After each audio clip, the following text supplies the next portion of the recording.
Question রয়ে গেল যে সিরিজ আসলে ডিসি সার্কিট হচ্ছে তোমার যে আমাদের প্যারামিটার হিসেবে রেজিস্টার ব্যবহার করা হয়। আমরা রেজিস্টারের যে বৈশিষ্ট্য জানি, অর্থাৎ কি করে কারেন্ট প্রবাহে বাধা প্রদান করে। তার মানে হচ্ছে কি, এখন তোমাদের একটা জিনিস আমি জানতে চাইবো, তো অবশ্যই তোমরা যদি জেনে থাকো আমাকে বলবা। একটা পার্থক্য রেজিস্টার আর হচ্ছে কি রেজিস্টার ও লোডের মধ্যে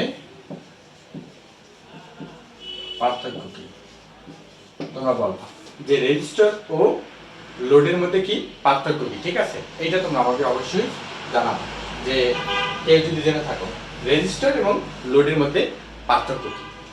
একটি পার্থক্য বললেই হবে, যে বেসিক যে পার্থক্যটা সেটা আমাদের জাস্ট হচ্ছে যে তোমাদের দিয়ে রাখলাম। যদি তোমরা জেনে মানে জানো তাহলে তোমার জন্য ভালো। ঠিক আছে, তাহলে তোমরা রেজিস্টার এবং লোডের মধ্যে কম্পেয়ারটা বুঝবা, আছে লোড জিনিসটা কি এবং রেজিস্টার জিনিসটা কি। তো আজকের ক্লাসটা এই পর্যন্তই ছিল। তো আশা করি তোমাদেরকে যতটুকু চেষ্টা করছি যে সার্কিটে হচ্ছে তোমার সিরিজ প্যারালাল আইডেন্টিফাই। ঠিক আছে, আজকে টপিক এইটার ভিতরে ছিল। আমরা আস্তে আস্তে আগাবো। আমাদের এটা হচ্ছে ডিসি সার্কিট একবারে যত সিলেবাসে যা আছে আমি সম্পূর্ণ শেষ করার চেষ্টা করবো। ঠিক আছে, তো এই পর্যন্তই। আসসালামু আলাইকুম।